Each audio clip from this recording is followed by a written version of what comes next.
taon na ang nakalipas magmula nang makapagtapos ng kolehiyo si Megan.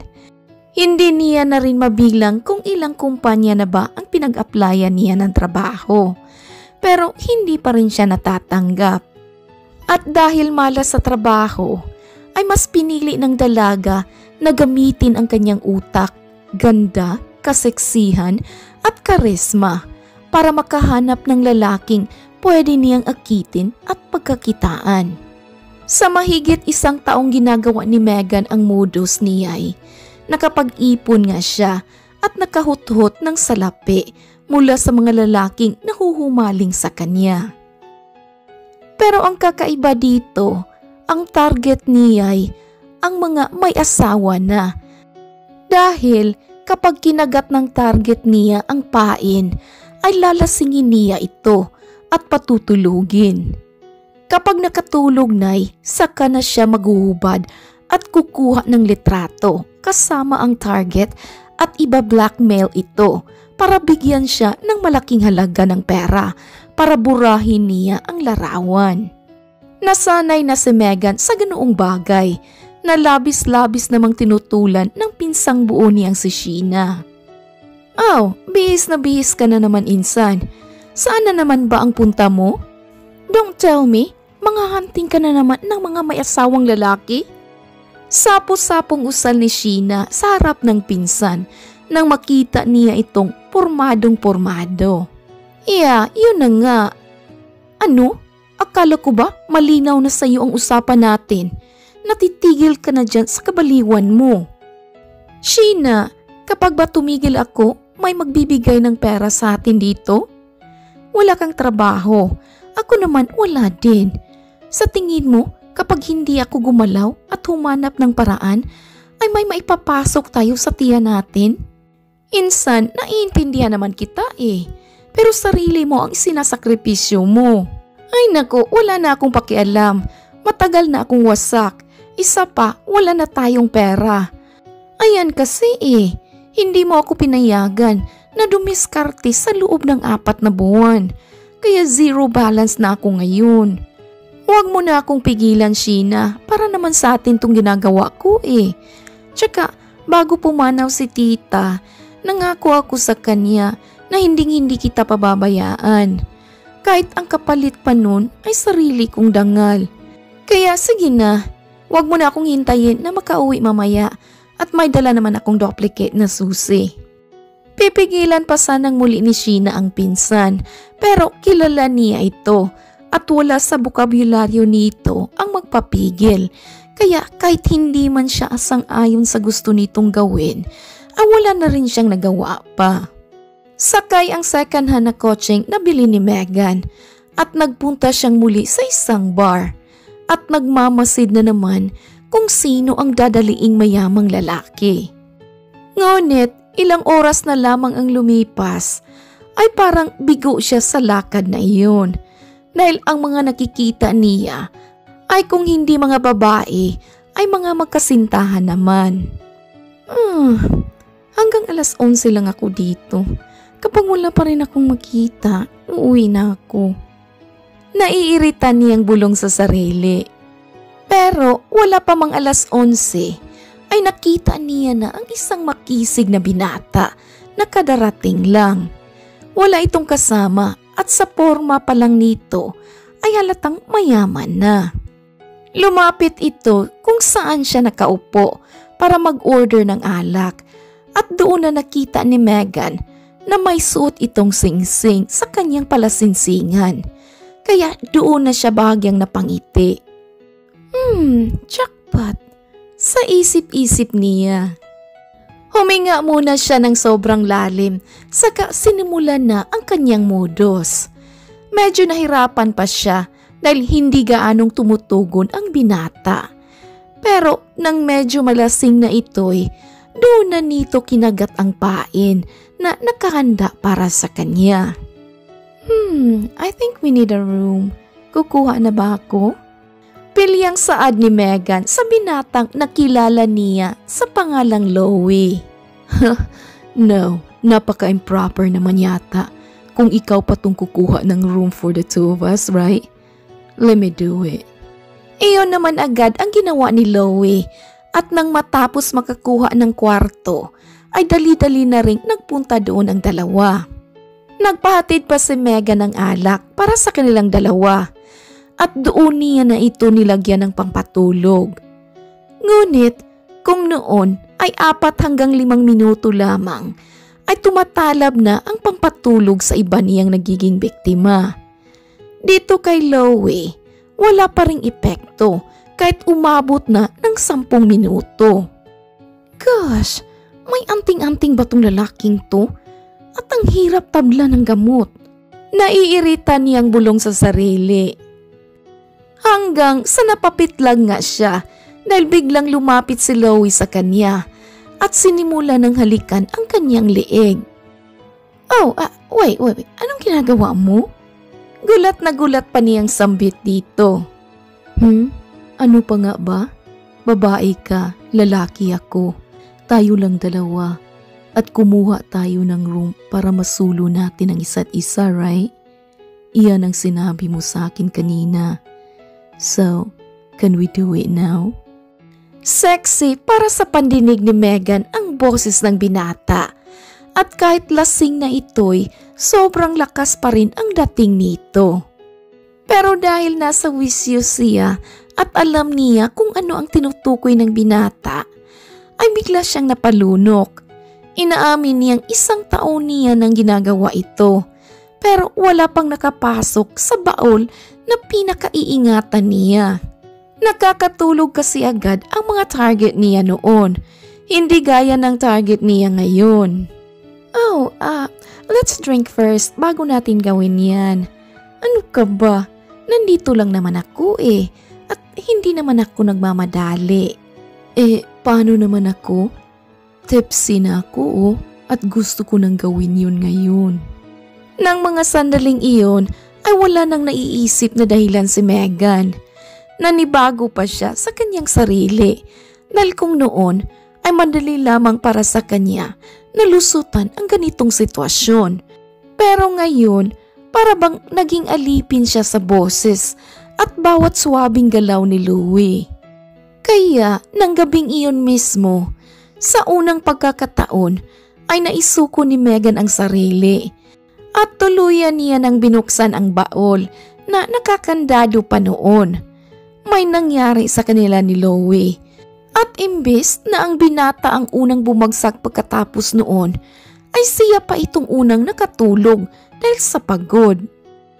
2:00 ng madaling araw na nang siya'y magmulat. At nakita niya pa sa tabi niya ang gwapong-gwapong si Loie na tulog pa rin.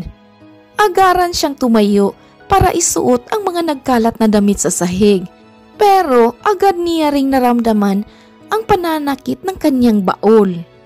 Ay. Maliit lang naman ang butas ng baol ko. Naku, ang laki naman ng susing pumasok kanina. Diyos ko, mahihirapan yata akong maglakad ng ilang araw nito. Mahina niyang daing. Matapos matagumpay na maisuot ang kanyang damit, ay muli pa siyang napatingin sa gwapong lalaki. At doon niya na kinuha ang kanyang cellphone, saka humiga muli para kumuha ng litrato nilang dalawa. Ilang oras din ang hinintay niya bago nagising si Loie. At hawak-hawak pa nito ang sariling ulo nang maupo sa kama. Oh, ang aga mong nagising. Oh, don't tell me. Nagulat ka dyan dahil may babae dito kasama mo? Wala ka yatang naaalala So, sige, ipapaalala ko sa iyo ang lahat. No need, Megan. Naaalala ko ang lahat, pati na ang pangalan mo. What? Talaga? Pero lasing na lasing ka kagabi. Yeah, lasing lang ako, pero naaalala ko pa rin ang lahat. Naglasing lang naman ako kasi depressed ako whatever. Wala na akong pakialam sa kung ano man ang rason mo. Gusto ko nang makauwi. Pero bago iyon, may ipapakita muna ako sa iyo. Kinuha naman agad ng dalaga ang kanyang cellphone at ipinakita ang litrato nilang dalawa. Sana sinabi mo na gusto mo palang magpicture tayo. Hindi sana nakapaghanda ako. Oh, G, ang unfair naman yan. Tulog ako dyan, oh. Ulitin natin. Okay, wait. No, that's not my point, Chloe. Sa tingin mo talaga, willing akong makipag-selfie sa'yo? Ang gusto kong sabihin, buburahin ko ang picture na to kapalit ang malaking halaga ng pera. Oh, money? Why? Kahit huwag mo nang burahin yan, okay lang. Hindi mo naiintindihan. Gusto mo bang masira ang pamilya mo dahil lang sa isang larawang to? Gusto mo yun, ha? Dahil kung gusto mo, okay, ipapadala ko to agad sa asawa mo para masira ng tuluyan ang pamilya mo. So, mamili ka. Buburahin ko to kapalit ng malaking pera o ipapadala ko to sa asawa mo? Ngunit, imbis na matakot sa naging banta ng dalaga, ay natawa lamang si Chloe at mas lalo pang lumakas ang halakhak nito. May nakakatawa ba? Yes, ikaw mismo ang nakakatawa. So, ibig bang sabihin, modus mo to? Wala ka nang pakialam doon. Pinapahaba mo lang ang usapan natin eh. So ano na? Decide. Alam mo, Megan, wala ka namang padadalhan yan eh. Dahil I live alone. I have no family, no wife, no kids, and even girlfriend. And what made you think ba na married ako? Ano? So wala kang asawa? Ano yung singsing mo? Ito ba? Wala lang. Ito na lang kasi ang natitirang alaala ko kay Mami. At sinabi niya sa akin na kapag nakakita daw ako ng babaeng papakasalan ko, ay ibigay ko to sa babae. At dahil wala pa naman akong nakikita, ako na muna ang nagsusuot. Paliwanag nito sa kanya. Tuluyan na ngang hindi nakaimik si Megan dahil parang luging-lugi siya sa nangyari. Naisuko niya na nga ang sarili niya. Wala pa siyang makuhang pera dito. Dahil dooy, dali-dali siyang tumayo at takma na sanang aalis nang muling nagsalita si Chloe. Where do you think you're going, ha? Tatakasan mo ako dahil hindi ka nagtagumpay sa modus mo? Alright, sige lang. Mahanap pa rin kita. Ngunit, hindi na iyon nilingon pa ni Megan. Bagkus ay mas binilisan lamang niya ang lakad para makalayo sa lugar na iyon.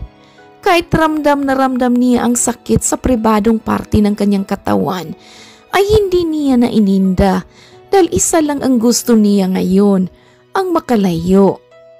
Pagdating sa bahay ay nasa salas na si Sheena habang nakaupo at para bang hinihintay talaga ang pagdating niya.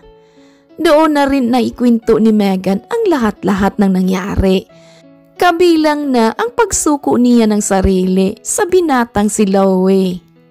Oh my gosh, ayan na nga bang sinasabi ko sa iyo insan eh. O ngayon, wag mong sabihin na magmamatigas ka pa rin at susuwayin mo na naman ako. May ipon naman ako dyan eh. Pwede natin yan itayo ng negosyo. Pero ikaw itong ayaw eh. Gusto mo easy money. O ngayon, anong napala mo? Okay. Oo na. Huwag mo na akong sermonan, okay? Tanga na akong tanga. Maski si Megan ay naiinis rin sa kanyang sarili. Pero kahit anong inis niya ay wala na siyang magagawa pa dahil nangyari na ang hindi dapat mangyari.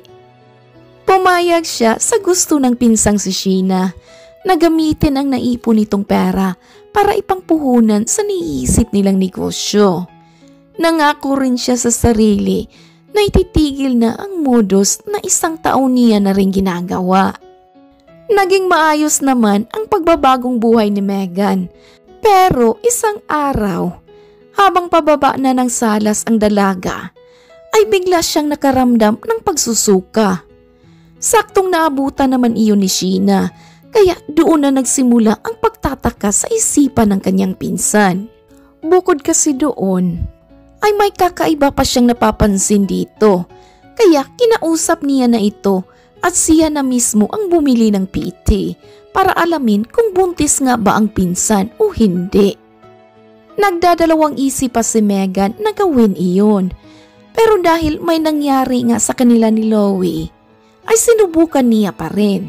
Nanlaki ang dalawang mata ng dalaga nang makitang may dalawang guhit ang dalawang piti. Naku, buntis ka insan? Hindi to pwede, Sheena. Isang beses lang yun. Ni isa o dalawang beses, basta't nakapasok sa baul mo, may posibilidad pa rin na mabuntis ka. Ay naku, pero you know what, may mga pagkakataon na hindi rin totoo minsan ang resulta ng PT. Kaya kailangan nating kumonsulta ngayon sa doktor. Iyon naman agad ang ginawa nila at doon na nga nakumpirma na buntis nga si Megan. Hindi naman lingid sa kaalaman nilang dalawa, lalong-lalo na ni Megan, na simula noon hanggang ngayon ay pasikreto lamang siyang sinusundan ni Louie at lagi siyang binabantayan. Para sa binatay, hindi lamang simpleng yakapan, halikan at tuluyang may nangyari sa kanila, kundi gusto niya rin ang dalaga kahit noong una niya palang itong nakita. Paglabas naman ng dalawa sa klinik ay bahagya pang nagulat si Megan dahil nakasandal na si Louie sa kanyang kotse habang hinihintay siya.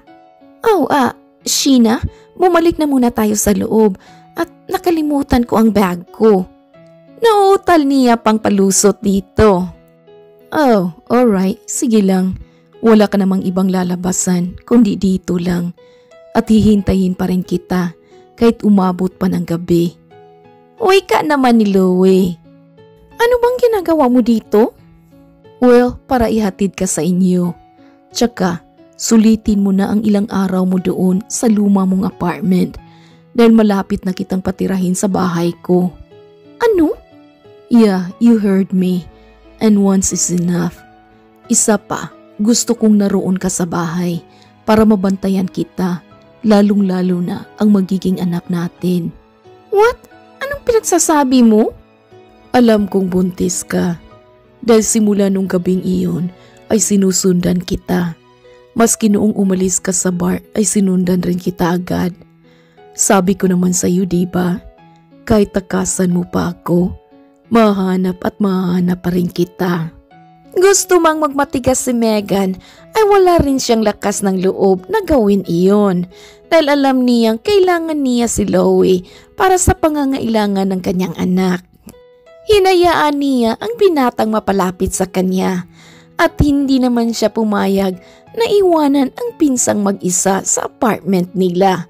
Pero nangako naman si Louie na pababantayan din si Sheena. Bagay na tinupad naman niya nang tuluyan ng manatili si Megan sa bahay ng binata. Ngunit kung noong unay gusto lamang niyang makasama si Louie alang-alang sa anak niya, pero kalaunan ay mas nakilala niya pa ang binata at paunti-unti ay nahuhulog na rin ang loob niya dito. Megan, pupunta ako sa mall now at bibili ako ng mga kakailanganin mo at ni baby. May ipapabili ka ba? Ha? Pupunta ka ng mall? Akala ko ba may meeting ka ngayon? Oo, pero pinareschedule ko muna. Dahil sa mga susunod na araw, mas magiging busy na ako. Mas importante ka at si baby, kaya aalis na muna ako. May bilin ka?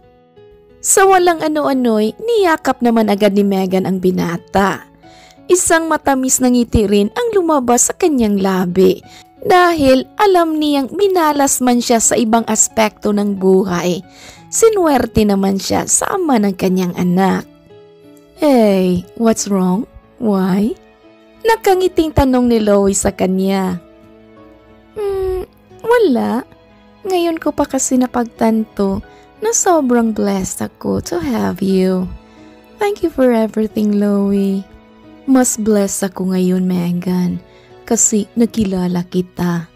At sa loob-loob mo ngayon, si baby naman. I couldn't ask for more. Mahal na mahal ko kayong dalawa at gagawin ko ang lahat, as in, ang lahat-lahat para sa inyo. At nang mga sandaling iyon nga, ay si Megan na rin mismo ang humalik sa labi ng binata. Hinayaan niyang pasukin ni Louie ang buong buhay niya At dahil doon ay parehas na nilang minahal ang isa't isa. Makalipas naman ang ilang buwan ay tuluyan na ngang isinilang ni Megan ang kanilang firstborn na si Baby Emmy. At sa pagkakataon iyon din mismo ay nangako si Louie sa harap ng kanyang mag-ina na kung sakali mang ma-in-love na din si Megan sa kanya ay hihingin niya agad ang kamay nito para magpakasal. Hindi naman pinatagal ni Megan ang sagot niya at nag-oo agad dito. Kaya doon pa lang ang singsing na laging suot-suot ni Louie na galing pa sa mami niya ay ipinasuot niya sa dalaga. Sabay sabing, "Mom, I already found her." Ngayon, may tuturing na isang masayang pamilya silang tatlo. Ikinasal naman agad ang dalawa nang saktong mag-anim na buwan si Baby Emmy. Unexpected man ang simula ng kanilang story. Unexpected din ang ending ng kwentong sila mismo ang nagsimula at sila mismo ang bida. The end. OMG, another kilig story na naman. Naku, palpak ang modus operandi ni Megan. OMG.